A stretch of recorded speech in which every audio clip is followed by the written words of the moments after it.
উফ শিট, রাস্তার মাঝখানে গাড়িটা থেমে গেল। রাস্তার মাঝে দাঁড়িয়ে আছি, কোনো গাড়ি বা বাস পাই কিনা দেখি, তাহলে ওখানে উঠি, বাকি পথটা চলে যাব। যদি জানতাম এমন কিছু হবে তাহলে আরও একটা গাড়ি আনতে বলতাম। ও, আপনারা কিছু বুঝতে পারছেন না তো? বুঝিয়ে বলছি। আমার নাম হচ্ছে নীল আহমেদ রুদ্র, মা বাবার একমাত্র ছেলে। বাসায় আমার একটা ছোট বোন আছে। আমার বাবা এই শহরের সবথেকে প্রভাবশালীদের মধ্যে একজন। আমি একটু সিলেট আসছিলাম আমার ফুপুর বাসায়, কিন্তু যাওয়ার সময় গাড়িটা খারাপ হয়ে যায়। গাড়ি থেকে নামার সময় ফোনটাও কোথাও পড়ে যায়। তা বলতে পারি না, নিজের জামা কাপড়গুলো ময়লা হয়ে যায়। আশেপাশে একটা টেপ দেখে ওখান থেকে পরিষ্কার করে নেই। প্রায় আধা ঘন্টা হয়েছে দাঁড়িয়ে আছি, এখনও কোনো গাড়ি আসছে না। এদিকে তেমনটা গাড়ি চলে না। আরও প্রায় 1.5 ঘন্টা দাঁড়িয়ে থাকার পরে একটা বাস দেখতে পাই। তখন বাসটা থামিয়ে ওটাতে উঠে পড়ি। বাসে উঠে দেখি কোনো সিট খালি নেই। পাশে একটা মেয়ে বসে আছে, তার পাশে একটা ফাঁকা সিট আছে। আমি গিয়ে ওখানে বসে পড়ি। আমি সিটে বসতেই মেয়েটা বলে উঠল, এ কি, আপনি এই সিটে বসেছেন কেন? পেছনে যান। এত সময় মেয়েটার দিকে খেয়াল করিনি। মেয়েটাকে ভালোভাবে তাকিয়ে দেখলাম, চোখে মোটা ফ্রেমের চশমা, ফর্সা মুখে, ঠোঁটের নিচে একটা তিল আছে। তখন আমি বললাম, কেন পিছনে বসবো? সিট কি আপনার? সিট না, কিন্তু একটা মেয়ের পাশে বসার আগে অনুমতি নিতে হয়, সেটাও কি জানেন না? দেখেন, আমার এখন বুড় অনেক খিদে পেয়েছে, বেশি কথা বললে কিন্তু আপনাকেই খেয়ে ফেলবো। মেয়েটা কোনো কথা বলল না। খেয়াল করলাম মেয়েটা চুপ করে বই পড়ছে আর মুখে কলম লাগিয়ে কি যেন ভাবছে। আল্লাহ, তুমি শেষ ভরসা। অনেক কষ্ট করে এবার ঢাকায় ভালো একটা কলেজে ইন্টারভিউ এর জন্য যাচ্ছি। চাকরিটা যেইভাবেই হোক দিও। জানি মিথ্যা আশা নিয়ে কোনো লাভ হবে না, কারণ এই দুনিয়ায় মামা চাচা আর টাকা না থাকলে কেউ কোনো চাকরি দেয় না।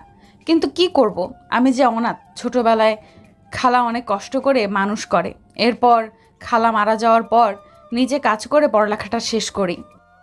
মেয়েটা কি জানি ভাবছিল।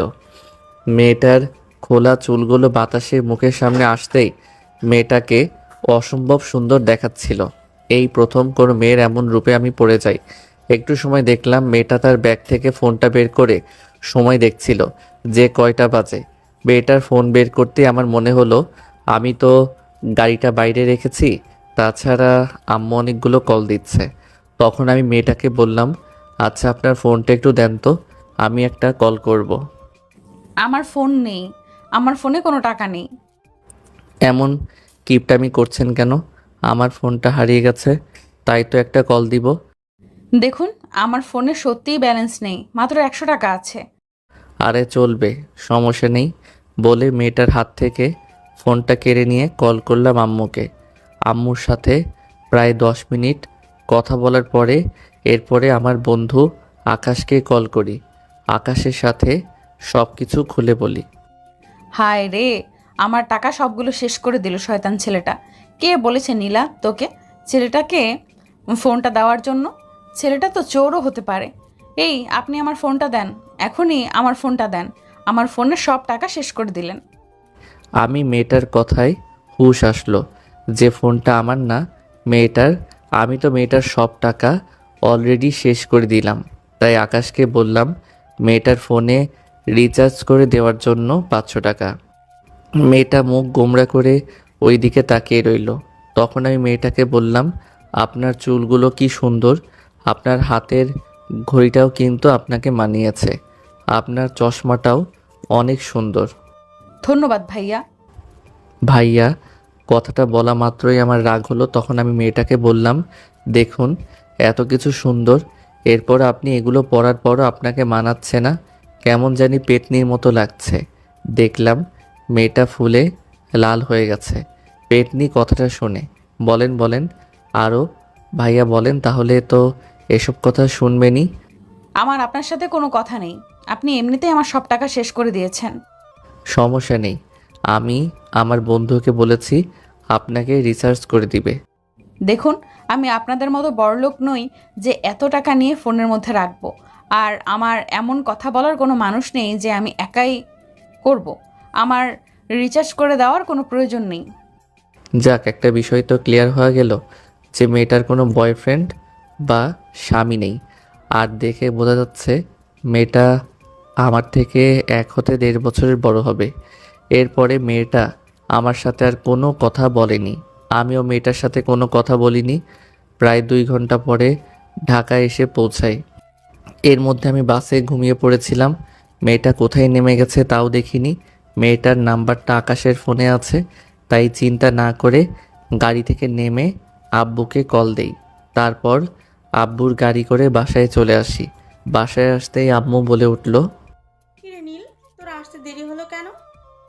আম্মুকে সব কিছু খুলে বলি। এরপর দেখি নিচ থেকে আমার ছোট বোন আসে। আসার পরে বলে, ভাইয়া তুই আমার জন্য কি নিয়ে আসছিস? আমি তোর জন্য কি আনবো রে? তুই তো ডাইনি, সকালে আবার ঘুম নষ্ট করার দায়িত্ব তোর থাকে। যা, তোর সাথে কথা নেই। তুই আমার সাথে আর কথা বলবি না। আর আমার পিচ্চি বোনটা বুঝি রাগ করেছে। এই দেখ, তোর জন্য আমি অনেক খেলনা এনেছি। ওয়াও ভাইয়া, থ্যাংক ইউ ভাইয়া। পিচ্চি উপরে চলে যাই। আমি কিছুক্ষণ আম্মুর সাথে কথা বলে আমার রুমে চলে যাই। এরপরে সন্ধ্যার দিকে গিয়ে মার্কেট থেকে একটা ফোন কিনে নিয়ে আসি। আকাশকে ফোন দিয়ে মেয়েটার নাম্বারটা নেই। এরপরে নাম্বারটা একটা বন্ধুকে দিয়ে বলি ওর পুরো ডিটেলসটা বের করার জন্য। এরপরে জানতে পারি মেয়েটার নাম নীলা। ওর এই পৃথিবীতে আপন বলতে কেউ নেই। ঢাকায় আসছে একটা জবের জন্য। বয়সে আমার থেকে 2 বছরের সিনিয়র। এর পরের দিন সকালে রেডি হয়ে কলেজের উদ্দেশ্যে রওনা দেই। কলেজ ক্যাম্পাস আসতে আকাশ বলে উঠল, কিরে, তুই এতদিন কোথায় ছিলে? তোর তো কোনো পাত্তাই নেই। আরে ফুপুর বাসায় ছিলাম কিছুদিন। তো বল, সব ঠিক আছে তো? না রে, কিছু ঠিক নেই। রনিকে 3rd ইয়ারের একটা ছেলে মেরেছে। তো তোরা কিছুই করতে পারলি না? দেখ, তোর বাবার তো প্রচুর টাকা, তাই হয়তোবা তোকে প্রিন্সিপাল কিছু বলবে না, কিন্তু আমরা গরিব। আমরা যদি কিছু করি তাহলে আমাদেরকে টিসি দিয়ে কলেজ থেকে বের করে দিবে। আচ্ছা বল, এখন ওদেরকে কোথায় পাবো আমি? মামা, দেখ যা হওয়ার হয়ে গেছে। এখন আর ঝগড়া করিস না। এমনিতেই কিছুদিন আগে একটা ঝগড়া করেছিলি, তাই তোর আব্বু তোকে তোর ফুফু বাড়ি পাঠিয়েছে। দেখ, আমার মাথা কিন্তু গরম হয়ে যাচ্ছে। তুই জানিস আমার বন্ধু বান্ধবের গায়ে হাত দিলে আমি স্থির হয়ে থাকতে পারি না। এরপরে আমরা সবাই ক্যাম্পাসের বাইরে বটগাছের নিচে দাঁড়িয়ে রইলাম, হকি স্টিক হাতে নিয়ে। একটু পরে 3rd ইয়ারের ক্লাস শেষ হলো, সবাই বেরোতে লাগলো। তখন ওই ছেলেটাও বের হলো। আকাশ, তুই ওর মুখে একটা ঘুষি দে। আমার কথাটা শুনে পেছন থেকে ছেলেটা আমার দিকে তাকালো। আমাকে দেখে ছেলেটার ভয়ে দৌড়াতে লাগলো। আকাশ পিছন থেকে ওর কলার ধরে একটা ঘুষি দিল। এরপরে ছেলেটাকে সবাই মিলে পিটিয়ে হাসপাতালে পাঠিয়ে দেয়। কলেজের সবাই আমাকে দেখলে ভয় পায়, কারণ আমি কলেজের মধ্যে বেশি মারামারি করি। তাই ভয়ে কেউ আমার সামনে কথা বলতে পারে না। এরপরে কলেজ থেকে বাসায় চলে আসি। তখনও আব্বু আসেনি, তাই রুমে ফোন চালাচ্ছি। তখন আকাশ কল করে। মামা, কাম তো সারছে। আমরা যে পোলারে মারছি, ওর বাপে তো ওখানে টিচার। আচ্ছা ঠিক আছে, তুই চিন্তা করিস না, আমি আব্বুকে বলে কোনো একটা ম্যানেজ করে নিব। আচ্ছা ঠিক আছে, তুই আছিস তাই আমরা কোনো চিন্তা করছি না, নয়তো আমাদেরকে কি হবে আল্লাহ জানে। আমি বসে বসে ফোন চালাচ্ছি। তখনই দেখি আব্বু এসেছে অফিস থেকে। হ্যাঁ, কই গেলে নীলার মা? নীল এসেছে? তোমার নবাবজাদা ছেলে তো সেই কখনই এসেছে। নীল, একটু নিচে আসো, তোমার সাথে আমার কিছু কথা আছে। আমি নিচে ড্রয়িং রুমে বসলাম। বসার পরে আব্বু আমার দিকে তাকিয়ে বলতে লাগলো, বাবা, আমার বয়স হয়েছে এখন, দেখ আমার দ্বারা এগুলো সম্ভব হচ্ছে না। অফিসের দায়িত্বটা আমি আর নিতে পারছি না। আমি চাচ্ছি তুই অফিসের দায়িত্বটা নে, কিন্তু তার আগে তোর একটা বিয়ে দিয়ে দেই। আব্বুর কথা শুনে কি বলবো তা মাথায় ঢুকছে না। যাই হোক, মাথা ঠান্ডা করে ভেবেচিন্তে কথা বলতে হবে। আচ্ছা বাবা, ঠিক আছে। অবশেষে ছেলেটা মানলো বিয়ে করতে। আমি বলেছিলাম না আমার ছেলে রাজি হবে বিয়ে করতে। কিন্তু বাবা, আমার একটা শর্ত আছে। তোর আবার কি শর্ত? আচ্ছা, যাই হোক, তোর যে কোনো শর্ত আমি মানতে রাজি। তারপরও এতদিন ধরে তোকে বলছি, অবশেষে তুই রাজি হলে বিয়ের জন্য। এখন বল তোর শর্ত কি? আসলে আব্বু, আমরা একটা গ্যাঞ্জাম করেছি কলেজের মধ্যে, তাই তোমাকে প্রিন্সিপাল কাছ থেকে এইগুলোর সমাধান করে দিতে হবে। শুধু আমি না, আমার বন্ধু আকাশ ও রনি। আর দ্বিতীয় শর্ত হলো, আমি আমার পছন্দ মতো বিয়ে করব, আর আমার 6 মাসের জন্য সময় লাগবে।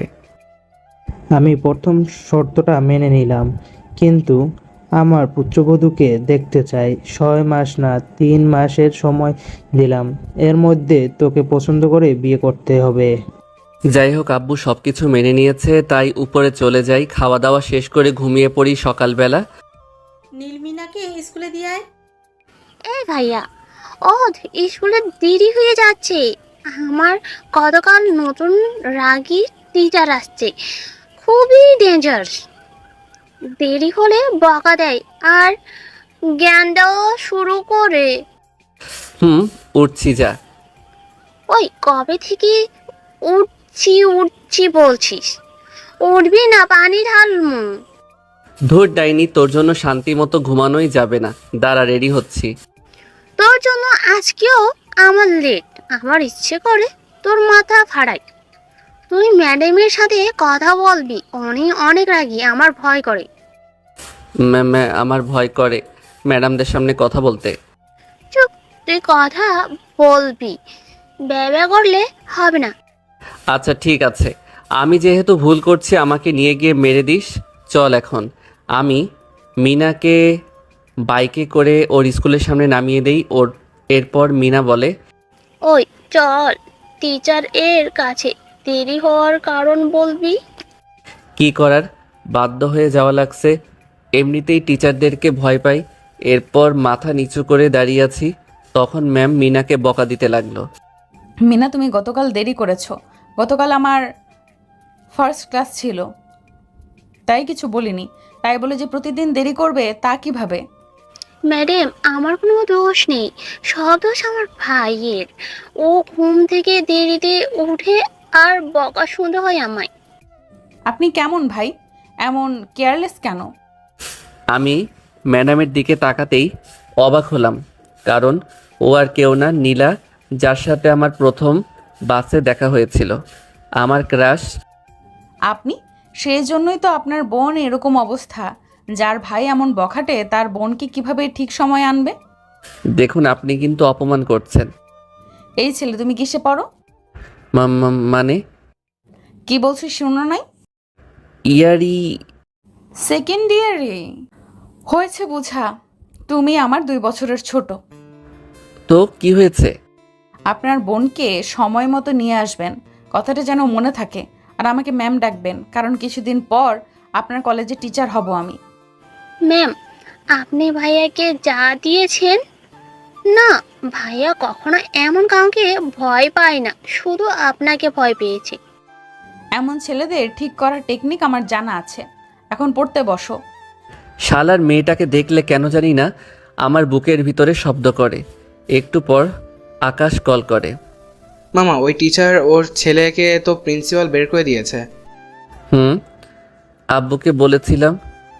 এরপরে আকাশকে সব কিছু খুলে বলি, তখন আকাশ বলে, তুই মাঠে আয়, আমরা সবাই ওখানে বসে আছি। আমি গিয়ে দেখি আকাশ ও রনি ওখানে বসে আছে। তখন রনি বলে, মামা, তোর ক্রাশ কিন্তু ইন্টারভিউ দিতে আসছিল, কিন্তু স্যার মনে হয় অন্য কাউকে নেবে। কারণ শুনেছি যাকে ঢুকাবে সে নাকি স্যারকে 10 লাখ টাকা দিতেছে। দাঁড়া, এখনই হচ্ছে। এরপর হেড অফিসে কল দিয়ে ভয় দেখে নীলা চাকরিটা কনফার্ম করে দেই। এরপরে রাতে বাসায় এসে নীলাকে কল দেই। 2-3টা কল যাওয়ার পর রিসিভ করে, ফোনটা ধরতে এত দেরি হলো কেন? আমি অপরিচিত কারোর কল ধরিনি। আর আপনি কে? হব একজন। পরিচিত না হলে কি কল দিতাম? দেখুন, এত ভনিতা না করে বলেন কে আপনি, নয় ফোনটা রাখেন। এত রাগ করেন কেন? কল করেছি, ওই যে আমি মিনার ভাই। ও আপনি সেই বকেটেটা, তো কল কেন দিয়েছেন? না, বলছিলাম আপনি তো মিনাকে পড়া দিয়েছেন, কি পড়া দিয়েছেন তার জন্য জিজ্ঞেস করেছিলাম। পড়া জিজ্ঞেস করতে নাকি সিনিয়র ম্যাডামের সাথে লাইন মারতে? না না, কি যে বলেন। দেখুন ফোন রাখেন, আমার কাজ আছে। নীলা ফোনটা কেটে দিল। ধুর ছাতা, একটু রোমান্টিক কথা বলবো, মেয়েটার মধ্যে এসব কিছুই নেই। এরপরে ফোনটা রেখে ঘুমিয়ে পড়ি। সকালবেলা ঘুম থেকে উঠে পিচ্চিকে স্কুলে দিয়ে এসে কলেজ যাওয়ার উদ্দেশ্যে রওনা দিলাম। ক্যাম্পাসের ভিতরে প্রবেশ করতে দেখি কয়েকটা ছেলে একটা মেয়েকে টিজ করছে। তখন আমি গিয়ে ছেলেটার কলার ধরে ছেলেটাকে একটা নাক বরাবর ঘুষি দেই। এরপরে ছেলেটাকে ধরে যখনই আমি মারতে যাব তখনই পিছন থেকে কেউ আমার হাতটা ধরে। কলেজে কি আসো মারামারি করার জন্য, অসভ্য? দেখুন, আপনি কিছু জানেন না, অযথা এসব কাজে আসতে যাবেন না। নীলার কাছে এসে দুটো থাপ্পড় দিয়ে বেয়াদব, আমি এই কলেজের নতুন টিচার, আমি জানবো। কে জানবে? তখন আকাশ এসে বলে, ম্যাম, আসলে এই ছেলেটা এই মেয়েটাকে কিস করছিল, তাই নীল এসে এই ছেলেটাকে উচিত শিক্ষা দিয়েছিল। তখন ওই মেয়েটাও নীলার কাছে সব কিছু খুলে বলে। তখন নীলার কাছে এসে ওই ছেলেটাকে দুটো থাপ্পড় দিয়ে ওখান থেকে চলে যেতে বলে। নীলার থাপ্পড় খেয়ে আমার ঠোঁটের নিচ থেকে রক্ত বের হতে লাগলো। নীলা আমার কাছে কিছু একটা বলতে চাইলো, কিন্তু আমি না শুনে নীলার কাছ থেকে চলে আসি। কি ফাজিল ছেলে রে বাবা, বুঝলাম আমার একটু ভুল হয়েছে, তাই বলে কি কথা শুনবে না? আমি আর ক্লাস করলাম না, আকাশ আর অনিককে বলে ওখান থেকে চলে আসলাম। রাতে শুয়ে ফোন চালাচ্ছিলাম, তখনই আমার ফোনে কল আসলো। কলের নাম্বারটা দেখে আমি অবাকই হলাম, কারণ ফোন নাম্বারটা অন্য কারো না, ছিল নীলার। কলটা রিসিভ করতে ওপাশ থেকে বলে উঠল, আসসালামু আলাইকুম, কেমন আছেন? কেন? আপনার কি মনে হয়েছে, আপনি কি ভেবেছেন আপনার থাপ্পড় খেয়ে আমি খারাপ থাকবো? দেখুন, একটু ভুল বোঝাবুঝি হয়েছে, সেজন্য আমি আপনাকে সরি বলার জন্য আপনাকে কল করেছি। কিন্তু এখন দেখছি সে সরিটাও বলবো না, কারণ আপনার ব্যবহারটা আমার ভালো লাগেনি। আর হ্যাঁ, আপনাকে একটা কথা বলি, সিনিয়র মেয়েদের পেছনে লাইন মারা বন্ধ করুন। আমাকে মিনা সব কিছু বলেছে। কি? তার মানে আমি যে নীলাকে পছন্দ করি সব কিছু বলে দিয়েছে? মিনা, তোকে তো আমি ছাড়ছি না। তখন আমি নীলাকে আমার উদ্দেশ্যে করে বললাম, দেখুন, আপনি সরি কিভাবে বলবেন তা আমি জানি না, কিন্তু আপনি যদি সরি নাও বলেন, কিভাবে বলে নিতে হয় সেটাও আমার জানা আছে। আমার সাথে মাস্তানি করবেন? আমি কিন্তু আপনার কলেজের টিচার। ঠিক আছে, আসেন, তখন দেখা যাবে কে কি করতে পারে। আগামীকাল কলেজে আসুন, দেখা যাবে। নীলা এরপরে কলটা কেটে দেয়। তারপর আমি কিছুক্ষণ ফেসবুক চালিয়ে ঘুমিয়ে পড়ি। সকালবেলা ফ্রেশ হয়ে নিচে আসতে আব্বু বলল, নীল, আজকে আমার শরীরটা ভালো না, চল আমার সাথে আজকে অফিসে চল। আব্বু, আজকে আমার একটা বিশেষ ক্লাস আছে, তাই আমি আজকে তোমার সাথে যেতে পারবো না। কি এমন বিশেষ ক্লাস? আমি তো জানি তুই ঠিকভাবে নিজের ক্লাসটাই করিস না, তাহলে আজকে এমন কি বিশেষ কাজ? মনে করো তোমার পুত্রবধূকে পটানোর চেষ্টা করছি। তাহলে ঠিক আছে, আমি কিছু বলবো না। যত তাড়াতাড়ি পারিস আমার পুত্রবধূকে ঘরে তুলে নিয়ে আয়। কিন্তু বাবা, ওর ফ্যামিলিতে ওর বাবা মা বলতে কেউ নেই। তো কি হয়েছে, আমি আর তোমার বাবা তো আছি, ওর মা বাবা হয়ে থাকবো। আমি জানি আমার আব্বু আম্মু খুব ভালো মানুষ। আব্বুকে বিদায় জানিয়ে বাইকে করে কলেজে যাওয়ার উদ্দেশ্যে রওনা দিলাম। যাওয়ার পথে অনিকার আকাশকে বাইকে নিয়ে একসাথে কলেজে যাওয়ার উদ্দেশ্যে তিনজন মিলে রওনা দিলাম। তখন রাস্তার মাঝখানে একটা মেয়েকে দেখে আকাশ বলল, মামা, এই মেয়েটাকে আমার খুব পছন্দ হয়েছে, আমি ওকে ভালোবাসি, কিন্তু ভয় কখনো বলতে পারিনি আমার ভালোবাসার কথা। আমি বাইক থামিয়ে পাশের দোকান থেকে একটা গোলাপ ফুল নিয়ে আকাশকে বললাম, যা এখনই মেয়েটাকে গিয়ে প্রপোজ কর। মামা, আমার খুব ভয় করছে, যদি মেয়েটা আমার গালে দুইটা উত্তম মাধ্যম বসিয়ে দেয় তখন কি করব? আমি বললাম, দেখ, আমি যেভাবে বলছি ঠিক সেভাবে প্রপোজ কর, দেখবি মেয়েটা রাজি হতে বাধ্য হবে। এরপরে আকাশকে প্রপোজ করার ব্যাপারটা সুন্দর করে বুঝিয়ে দিলাম। এরপরে আকাশ মেয়েটার কাছে গিয়ে হাঁটু গেড়ে বলতে লাগলো, স্বপ্ন দিয়ে আঁকি আমি সুখের সীমানা, হৃদয় দিয়ে খুঁজি মনের ঠিকানা, ছায়ার মতো থাকবো আমি তোমার পাশে, যদি একটু ঠাঁই দাও তোমার হৃদয়ের মাঝারে। ভালোবাসি প্রিয়, বড্ড ভালোবাসি তোমায়। এরপর খেয়াল করলাম মেয়েটা আকাশকে জড়িয়ে ধরে। তারপর আকাশের সাথে অনেক সময় ধরে কথা বলে দুজন। আর আমি আর অনিক তো শালার বডিগার্ডের মতো দাঁড়িয়ে আছি। তুই এটা কোন কাম করলি? এখন তো বরবাদ শালা। মেয়ে মানুষ পেয়ে ভুলে গেছিস? আরে ও আমাকে মেয়েটার কথা অনেক আগে বলেছে, কিন্তু আমি সিরিয়াসলি নেই নাই। কিন্তু ও পরে বলেছে সত্যি ওই মেয়েটাকে পছন্দ করে, তাই দুজনকে এক করে দিলাম। ওরটা তো করে দিলি, তোরটা কি হবে? আমারটার কি তোদের আজ দেখাবো। আমারটা কি জিনিস দেখেছিস, চিনিস নাই? এর মধ্যে আকাশ চলে আসে। কি মামা, তাহলে তো সব হয়ে গেছে তাই না? থ্যাঙ্কস মামা, তোরা ছাড়া হয়তো আর কখন ওরে আমি আমার মনের কথা বলতে পারতাম না। ঠিক আছে, পরে পিরিত করিস, এখন ক্লাসে চল। মামা কাহিনী কি, আজ এত তাড়াতাড়ি ক্লাসে যাবি? আরে তোদের ভাবির ক্লাস একটু পর। কিছু সময় পর কলেজে আসি, এসে দেখি নীলা ক্লাস নিচ্ছে। আমি ভিতরে প্রবেশ করতেই নীলা বলল, কয়টা বাজে? এখন কি ক্লাসের সময়? না মানে না মানে কি? বের হও ক্লাস থেকে। দেখেন আজকে তো দেরি হয়েছে, আর আমরা সব সময় এমন সময় আসি। আমার ক্লাসে দেরি পছন্দ না, তাই তোমরা বাইরে গিয়ে দাঁড়াও। জানি রাতের কথার প্রতিশোধ নিচ্ছে, তাই কিছু বললাম না। আকাশ অনেক সহকারে ক্লাস থেকে চলে আসি। তখন আকাশ বলে, ভাই রে ভাই, মায়াটা কি ডেঞ্জারাস, ওর চোখের দেখলেই আমার ভয় লাগে। তুই জানিস কেউ? মনে হয় যেভাবে বলছিস তুই ম্যামের বয়ফ্রেন্ড। হ্যাঁ, ক্লাসে ওই রাগী মেয়েটাই হচ্ছে নীলা। কি ভাই, আমি তোর সাথে নাই, কখন যে কি করে তা বলা যায় না। হুম ভাই, বেঁচে গেছে। এমন রাগী একটা মেয়েকে তোর পছন্দ করতে হলো। মানলাম মেয়েটা সিনিয়র। প্রেমে পড়ে গেছি, কি করব বল। প্রথম দেখায় যে এমন করে নিব বুঝতে পারিনি। আমি আকাশ ও অনিককে বিদায় জানিয়ে আব্বুর অফিসে যাই। অফিসে গিয়ে ম্যানেজার থেকে চেক বই নিয়ে 20,000 টাকা লিখে আব্বুর কাছে যাই। আব্বু সাইন করো। কি জন্য টাকা? গত সপ্তাহে তো 50,000 নিলি। এর জন্য তো আমি কার্ডটা সাথে করে নিয়ে আসি। তোর বিশ্বাস নেই? আব্বু টাকাটা লাগবে। তোর তো কোনো প্রয়োজনে টাকা নিস না, শুধু আজে বাজে জিনিস নিয়ে নষ্ট করিস। না আব্বু, টাকাটা লাগবো আমার, প্লিজ দাও না। আচ্ছা আচ্ছা ঠিক আছে, দিচ্ছি।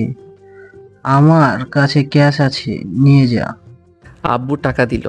অফিস থেকে চলে যাই একটা শপিং মলে। নীলার জন্য একটা সুন্দর দেখে ড্রেস পছন্দ করি। এরপরে ড্রেসটা নিয়ে বাসায় চলে আসি। আজকে একটু সকাল সকাল ঘুম থেকে উঠে গেছি। ঘড়িটা হাত দিয়ে দেখি পুরাই মাথা নষ্ট, কারণ আমি আজকে সব দিনের চেয়ে আগে উঠে গেছি। কারণটা কি বুঝতে পারলাম না। ভাবলাম সকালে ঘুম থেকে উঠে গেছি যেহেতু, তাহলে গোসলটা করে নেই। এটা ভেবে ওয়াশরুমে চলে যাই। ওয়াশরুম থেকে বের হয়ে টাওয়েল জড়ানো অবস্থায় লুঙ্গি ড্যান্স করছি আর হানি সিংয়ের গান গাইতেছি। তখনই কেউ একজন আমার রুমের দরজা খুলে আমার রুমে এসেই চিৎকার দেয়। আ আমি নীলাকে আচমকা দেখে বলে উঠি, তো তুমি এখানে কেন? না সরি, মানে আপনি এখানে কেন? চোখ বন্ধ করে ওপাশ হয়ে বললাম, সরি, আমি জানতাম না তোমার রুম। মিনা আমাকে এই রুমটা দেখিয়ে দিয়েছে ওয়াশরুম বলে। চোখ দুটো বন্ধ অবস্থায় নিচে চলে আসি। খেয়াল করলাম মিনা হাসছে। ভাইটা যেমন ফাজিল, বোনটাও একই রকম। এরপর মিনার কাছে এসে ওকে কান ধরে দাঁড় করিয়ে রাখি। আল্লাহ গো, বিয়ের আগে বুঝি ইজ্জতের ফালুদা হয়ে গেল আমার। তখন খেয়াল করলাম আম্মু আব্বু রুমে প্রবেশ করে। কিরে, আমার গরুর মতো চিৎকার করছিলি কেন? আগে বলো ওই মেয়েটা এখানে কেন? এটা আবার স্বপ্ন না তো? কি বলে ফেললাম। কেন তুই জানিস না? মানে জানি না, মানে মেয়ে মানে। ব্যাপার কি, রাতে কি স্বপ্ন দেখলি নাকি? যে একবার বলিস কে মেয়েটা, আবার বলিস মেয়েটা কি আসছে, বুঝিয়ে বলতো বাপ। ও, আমি বুঝতে পেরেছি। মিনার ইংলিশ টিচারের কথা বলছিস? ওকে, আমি বলছি মিনাকে পড়ানোর জন্য। মানে নীলা আমার ছোট বোনকে পড়াতে এসেছে, আর মিনা দুষ্টুমি করে আমার রুমে নীলাকে পাঠিয়েছে। এটা স্বপ্ন না, সত্যি। আম্মু আব্বু চলে যায় নিচে। তখন আম্মু নিচে এসে নীলাকে দেখে বলে, আবার মনে কিছু করো না ওর চিৎকার শুনে। না আন্টি, আর নীল তো যে কলেজে পড়ে আমিও ওই কলেজেরই টিচার। ওহ, তাহলে তো ভালোই। যদি আমার ছেলেটাকে একটু মানুষ করতে পারো মা। আমি খেয়াল করলাম নীলা আর মা কথা বলছে। আমি রেডি হয়ে নিচে আসলাম। তখন আম্মু বলল, নীল, মেয়েটাকে বাসা পর্যন্ত পৌঁছে দিয়ে আয়। আম্মুর কথা শুনে মনের মধ্যে লাড্ডু ফুটতে লাগলো। তখন নীলা বলে উঠল, না আন্টি, লাগবে না, আমি একা যেতে পারবো। না, তুমি যেখানেই থাকো ওই জায়গাটাই তেমন ভালো না, আর আমি তোমার ক্ষতি চাই না। আমি তোমার মায়ের মতো। ওনার মুখে মা কথাটা শুনে কেন জানি না চোখ দুটো ভিজে আসতে লাগলো। কি ব্যাপার, তুমি কান্না করছো কেন? কই না তো। একদম মিথ্যা বলবা না। তোমার চোখে পানি দেখেছি, তোমাকে বলতেই হবে। না, আসলে আপনার মুখে মা শব্দটা শুনে তাই আমার মায়ের কথা মনে পড়লো, কারণ অনেক ছোটবেলায় আমি আমার মাকে হারিয়েছি, তাই। বোকা মেয়ে, এখানে কান্না করার কি আছে? তুমি এখন থেকে আমাকে আম্মু বলে রাখবে, ঠিক আছে? আমি তো এসব দেখে আবুলের মতো দাঁড়িয়ে আছি। তখন আম্মু বলল, নীলাকে ঠিকভাবে বাসায় পৌঁছে দিয়ে আয়। আম্মুর কথায় মাথা নাড়ালাম। নীলাকে ওর বাসায় দিয়ে আসতে লাগলাম। নীলা আজকে একটা নীল রঙের ড্রেস পরেছে। ওকে দেখতে কি অপরূপ সুন্দর দেখাচ্ছে বলে বোঝানো যাবে না। আমি নীলার পিছনে পিছনে হাঁটছি আর নীলার সামনে। তখন নীলাকে বললাম, ম্যাম, আমি আপনাকে কিছু একটা দিতে চাই। কি? তখন গতকাল শপিং থেকে কিনা শাড়িটা নীলার হাতে দিই। এখানে কি? আপনার জন্য। নীলা শাড়িটা খুলে দেখে। তখন নীলা খেয়াল করে শাড়িটার মধ্যে লেখা আছে আই লাভ ইউ। তখন নীলা, তুমি কি ভেবেছো ওই দিনের সাধারণ বিষয়টা নিয়ে অধিকার দেখাবে? আমি তোমাকে কখনো মেনে নিতে পারবো না। নীলা আমাকে একটা থাপ্পড় দিয়ে ওখান থেকে চলে যায়। সমস্যা নেই, আমিও দেখব ও কিভাবে আমাকে না মানতে পারে। আপনারা বুঝতে পারছেন না তো কিসের অধিকার? একটু দাঁড়ান, সব বলছি। নীলকে একটা থাপ্পড় দিয়ে ওখান থেকে চলে আসে। আমি জানি নীল অনেক কষ্ট পেয়েছে, কিন্তু আমি কি করব? আমিও যে তোমায় ভালোবাসি, কিন্তু আমাকে তোমার বাবা মাও এই সমাজ মেনে নেবে না। তাই আমি চাইলেও তোমাকে আপন করে নিতে পারবো না, কারণ আমি এতিম। থাপ্পড়টা একটু জোরে লেগেছে, সমস্যা নেই, ভালোবাসা নিয়ে সব পুষিয়ে নিব। ও আপনাদের তো বলা হয়নি আমার সাথে নীলার কিসের অধিকারের কথা। মনে আছে যখন বাসে প্রথম নীলার সাথে দেখা হয়েছিল? সেদিন বাসটা ঢাকায় যাওয়ার উদ্দেশ্যে ঠিকই রওনা দিয়েছিল, কিন্তু মাঝপথে ওই এলাকায় একদল ডাকাত ওই বাসটা জিম্মি করে। সেদিন মোটা ফ্রেমের চশমা চোখে দিয়ে মেয়েটা কি যেন বড় বড় চোখ দিয়ে পড়ছে। হঠাৎ করে কিসের জন্য একটা শব্দ হলো, তখনই বাসটা থেমে যায়। বাসটা থামতেই কতগুলো লোক গাড়িটায় উঠে যায়। উঠে লোকগুলোর মধ্যে একটা দাড়ি গোঁফওয়ালা লোক বলে ওঠে, এই বাসটা হাইজ্যাক করা হয়েছে। আপনারা একে একে সবাই নিজেদের জিনিসগুলো দিয়ে যান। আমি আবার কাল্লু ডাকাত, ভদ্রভাবে কথা বলতে পছন্দ করি। কিছু থেকে কিছু হলে কিন্তু বিনা টিকিটে উপরে পাঠিয়ে দেব। হাহা। বাসের মধ্যে সবাই তো ভয়ে কাট। আমিও কিছু করতে পারলাম না, কারণ ডাকাতদের হাতে ছিল পিস্তল। তখন খেয়াল করলাম মেয়েটা ভয়ে বাচ্চাদের মতো কান্না শুরু করলো। তখন ডাকাতদের সর্দার বলল, এই, ওই মেয়েটাকে নিয়ে আয়। বেশি চিল্লাচিল্লি করছে, ওকে বন্ধ করার ঔষধ দিয়ে দিই। তখন দুটো ডাকাত নীলাকে ধরে আনতে গেলে আমি বাধা দিলে তখন সর্দার বলে, দুইটাকে নিয়ে বাইরে মুখ বন্ধ করে বেঁধে রাখ।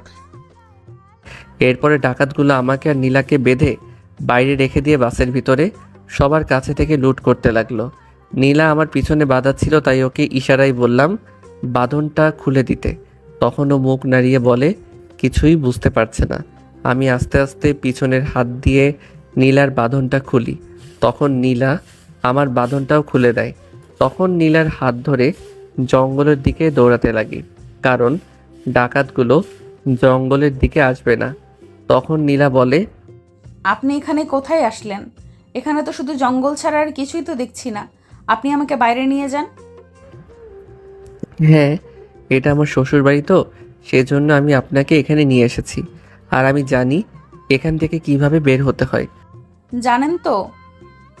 কেন নিয়ে আসলেন? ও আমার ভুল হয়েছে, আপনাকে ওইখানে ওই ডাকাতের মাঝে রেখে দেওয়ার প্রয়োজন ছিল। যখন ওই ডাকাতগুলো আপনাকে গুলি করে মেরে ফেলতো তখন ভালো হতো। জানেন না তো কেন নিয়ে আসলেন? এই জঙ্গলে আমার ভয় লাগছে, প্লিজ একটু আলো জ্বালান না। এই মেয়ে চুপ করো, এতক্ষণ ধরে তোর বক বক শুনতেছি, আর একটা কথা বললে এখানে ফেলে দিয়ে চলে যাব।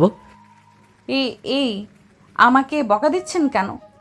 এরপর আমি সামনে খুঁজতে লাগলাম কোথাও বের হওয়ার রাস্তা পাওয়া যায় কিনা, কারণ জঙ্গলটা ঘন অন্ধকারে, ভিড়ের মধ্যে কোথাও কোনো আলো নেই, এমনকি কোনো রাস্তা খুঁজে পাচ্ছি না।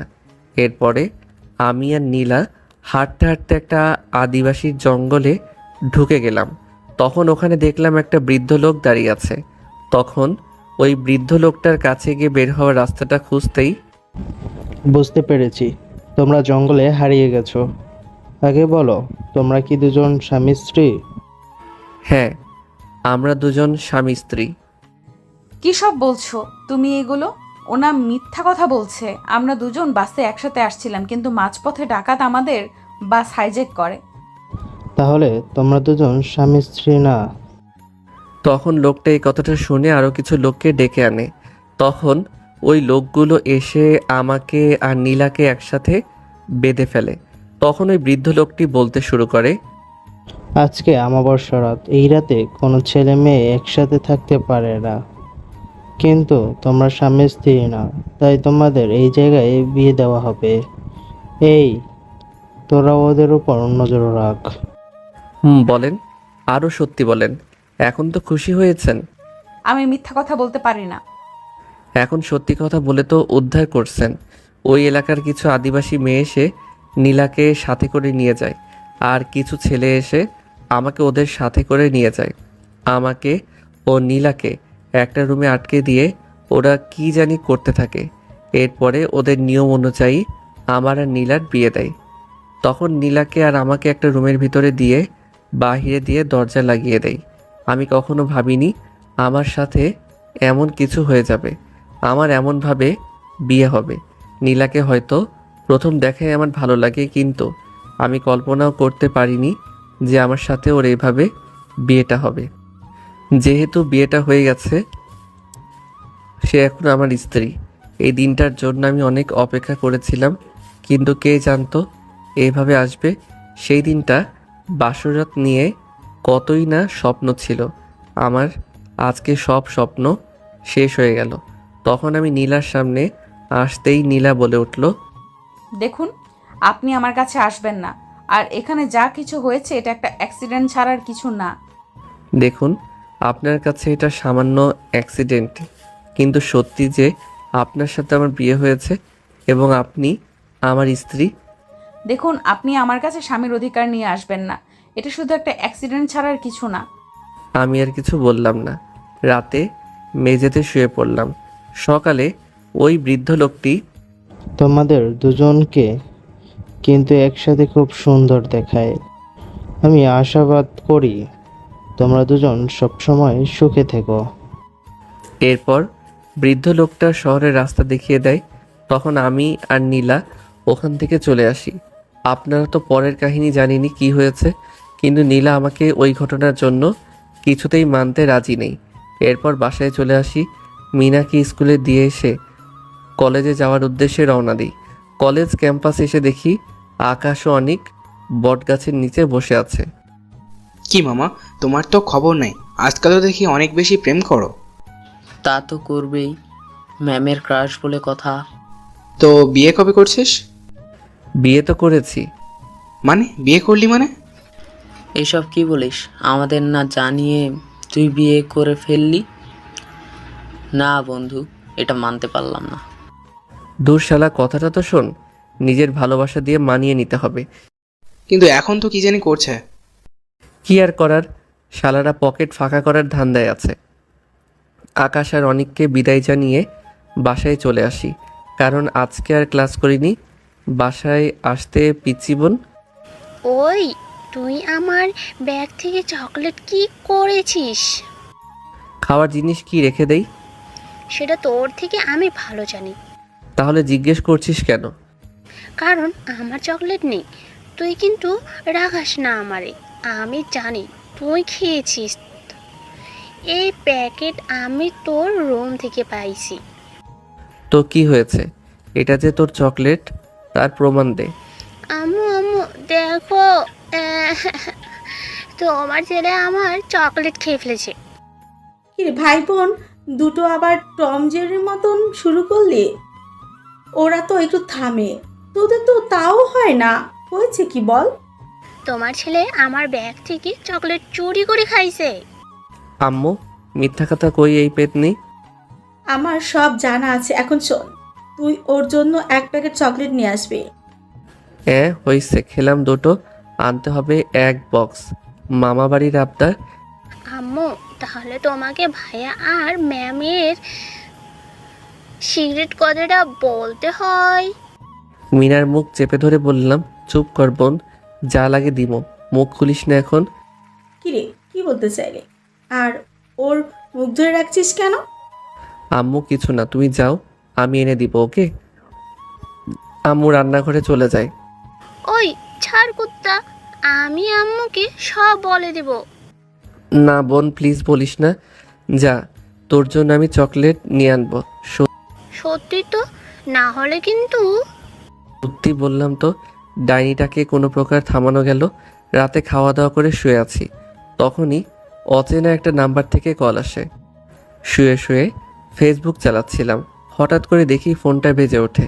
খেয়াল করলাম একটা অচেনা নাম্বার থেকে কল আসলো। প্রথমে কলটা ধরলাম না, পরে দেখি আবার করলো।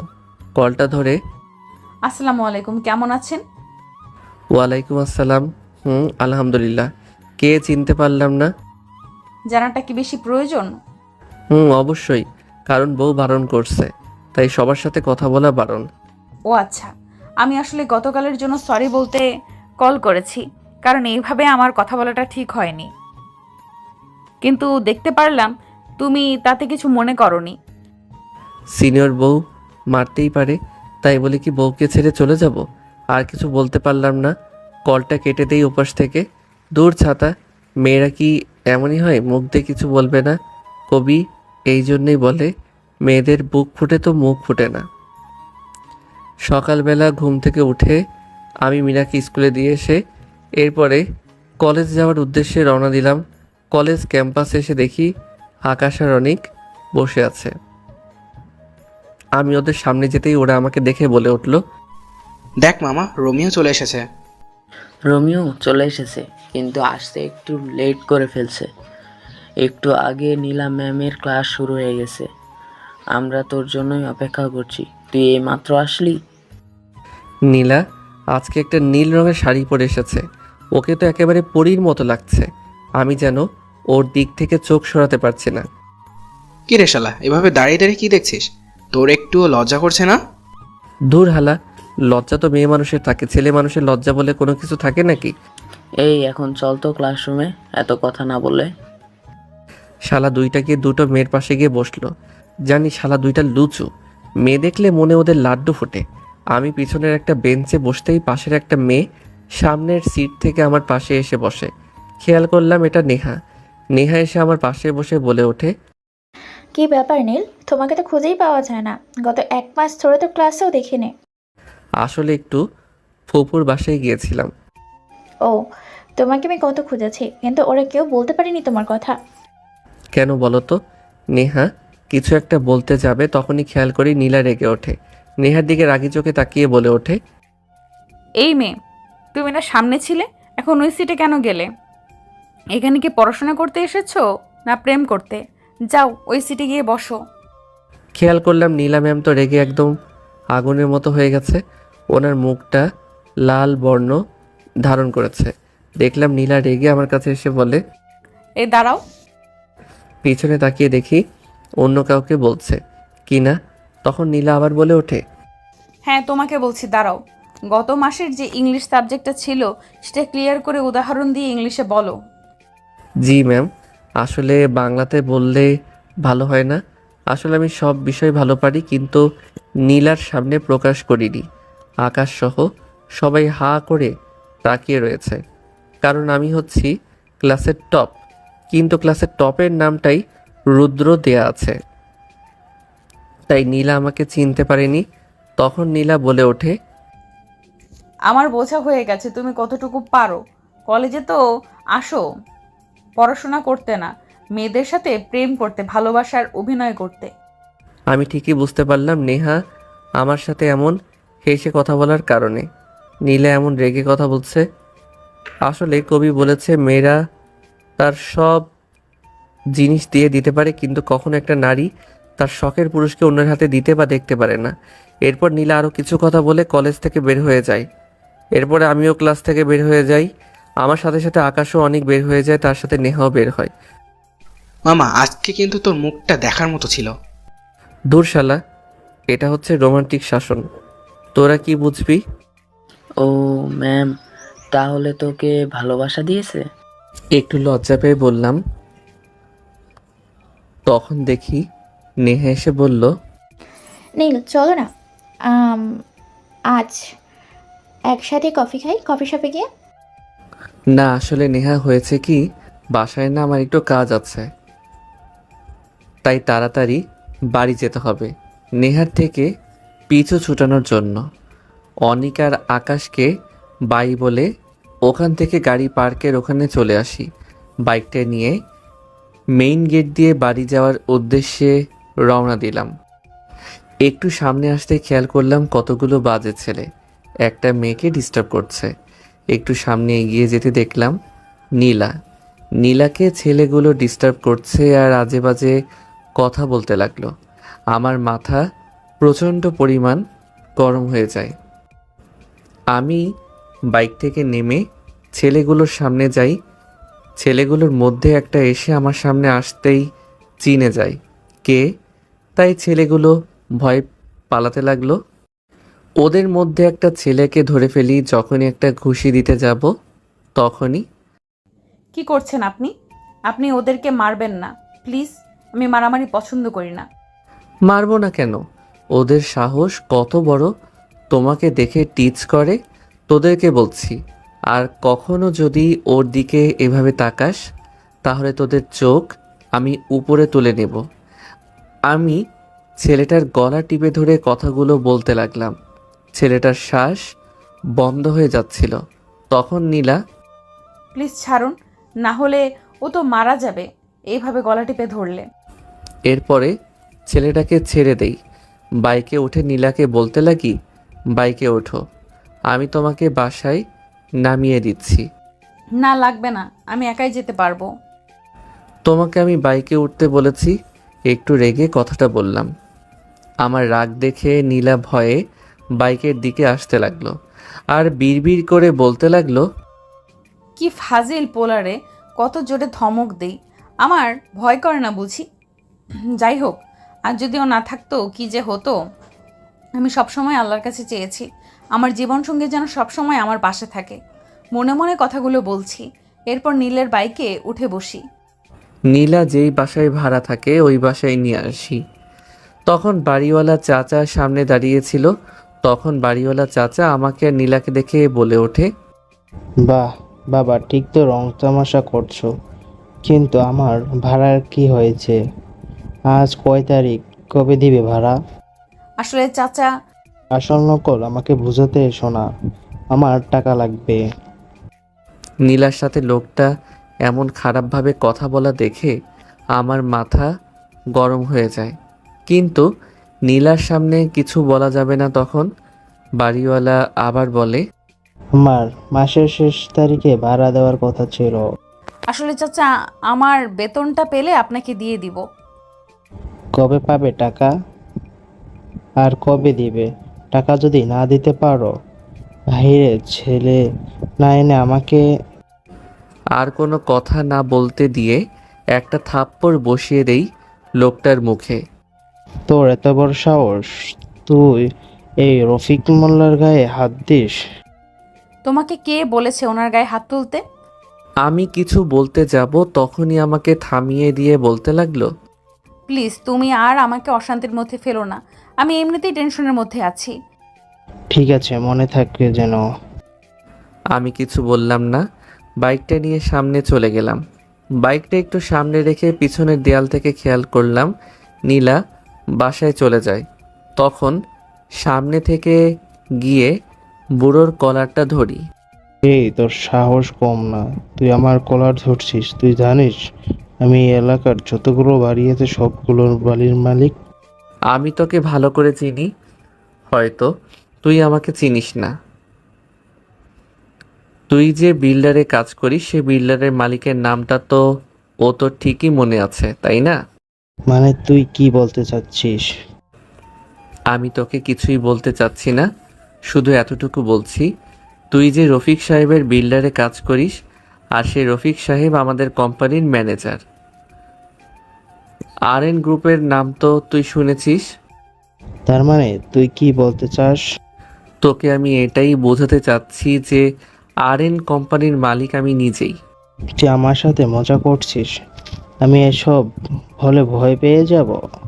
আর তুই যদি এই কোম্পানির মালিক হতি তাহলে এই ছোট লোক মেয়ের পিছনে তুই থাকিস না। শালার মুখে এমন কথাটা শুনে মাথাটা প্রচণ্ড পরিমাণ গরম হয়ে যায়। এরপরে ম্যানেজারকে কল করে সব কিছু বলি। তখন লাউড স্পিকার দিয়ে লোকটার সামনে ধরি। তখন ম্যানেজার ওকে সব কথা বলে। লোকটা ম্যানেজারের মুখে সব কথা শুনে আমার পায়ে এসে পা ধরে বলতে লাগলো, বাবা, আমি অনেক বড় ভুল করে ফেলেছি, তুই আমাকে মাফ করে দাও। আমি জীবনেও ওর বাড়ির আশেপাশেও যাব না।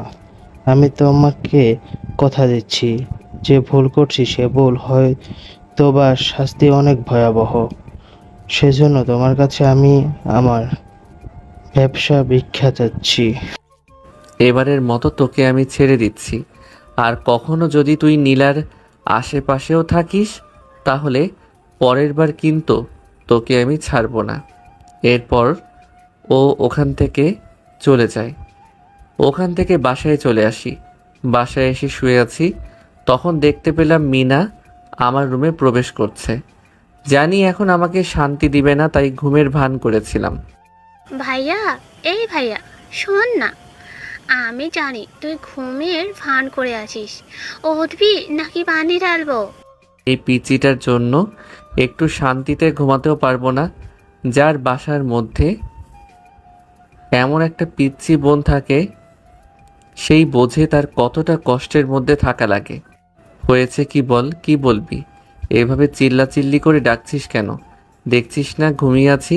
তোর কি জ্বালাতে ভালো লাগে? তুই যে ঘুমিয়ে ঘুমিয়ে ভাবির সাথে রোম্যান্স করছিস তা আমি ভালোভাবেই বুঝতে পারছি। এই তুই পিচ্চি মেয়ে, এগুলো জানিস কি করে? এই একদম আমাকে পিচ্চি বলবি না, আমি মোটেও পিচ্চি না। আচ্ছা ঠিক আছে, তুই পিচ্ছি না, তুই একটা বুড়ি। এখন বল কি হয়েছে? কিছু হয় নাই, তুই সকালে চকলেট আনার জন্য বললি, কই এনেছি? না মানে আসলে ভুলে গেছিলাম, আগামীকালকে নিয়ে আসি। এসব বলে তুই আমাকে ভোলাতে পারবি না, আমি কিছুই জানি না। তুই এখন এই মুহূর্তে গিয়ে আমার জন্য চকলেট আনবি, যদি না আনিস তাহলে কিন্তু আমি আম্মু। মিনার মুখ চেপে ধরে বললাম, এই চুপ কর এবার। তুই কি এখানে বসে কান্নাকাটি শুরু করবি? আচ্ছা চুপ করলাম, তাহলে তুই গিয়ে এখন আমার জন্য চকলেট নিয়ে আয়। আচ্ছা ঠিক আছে, যাচ্ছি। কি আর করার, চকলেট আনতেই হবে, না হলে কি করে ফেলে আল্লাহ জানে। আকাশ আর অনিককে কল করে বাসা থেকে মোড়ে আসতে বলি। বাসা থেকে বের হই দোকানে যাওয়ার উদ্দেশ্যে। বাসা থেকে দোকান বেশি দূর না, কিন্তু মিনা যে চকলেটগুলো খায় সেগুলো অন্য জায়গা থেকে নিয়ে আসতে হয়, তাই আকাশ আর অনিককে আসতে বলি। রাতে কোনো রিক্সা নেই, তাই ভাবলাম গলি দিয়ে গেলে হয়তো একটু সময় কম লাগবে। এটা ভেবে গলির পথ ধরে হাঁটতে লাগলাম। একটু সামনে আসাতেই খেয়াল করলাম কয়টা ছেলে সামনে দাঁড়িয়ে আছে, হাতে তাদের হকি স্টিক। আমি পাশ কাটিয়ে যেতে গেলে, ওই দিন তো ভার্সিটিতে আমাকে একা পেয়ে খুব মেরেছিস, আজকে তোকে আমি একা পেয়েছি, সেই দিনের প্রতিশোধটা আমি আজ হাড়ে হাড়ে তুলে নেব। বোকা আসলে তুই। একটা বোকা সিংহ সবসময় একাই বের হয়, কারণ সে বনের রাজা। আর তুই কুত্তা, কারণ কুকুর সবসময় দল বেঁধে আসে আর ঘেউ ঘেউ করে। কি, তোর এত বড় সাহস? তুই আমাকে কুত্তা বলিস? এই শালাকে ধর। সামনে থেকে একটা ছেলে আমাকে মারতে আসলে ওকে একটা লাথি দিয়ে মাটিতে শুইয়ে দিই। ও আর উঠতে পারে না। তখন পিছন থেকে একজন এসে আমার মাথায় হকি স্টিক দিয়ে বাড়িতে দিতে যাবে, তখনই আকাশ এসে ধরে ফেলে। এরপর আকাশ আর অনিক সহ ওদেরকে আচ্ছা মতো পিটাতে থাকি। তখন ডেভিল আকাশকে একটা ধাক্কা দিয়ে ওখান থেকে পালিয়ে যায়। নীল, আমি তোকে ছাড়বো না। তোর এমন একজন মানুষের আমি ক্ষতি করব যা তুই কল্পনাও করতে পারবি না। এটা বলে ডেভিল ওখান থেকে পালিয়ে যায়। তখন ওদেরকে পুলিশ হাতে দিয়ে দেয়। শালাটা পালিয়ে গিয়েছে, কিন্তু ও যতদিন বাইরে আছে তোর কোনো না কোনো ক্ষতি তো করতেই চাইবে ভাই। তুই ঠিক বলছিস, কিন্তু হয়তো নীল এর ফ্যামিলির কিছু করতে পারবে না, কারণ ওদের বাসায় অনেক সিকিউরিটি আছে। তাহলে অনেকের কথায় মনে পড়ল নীলার কথা।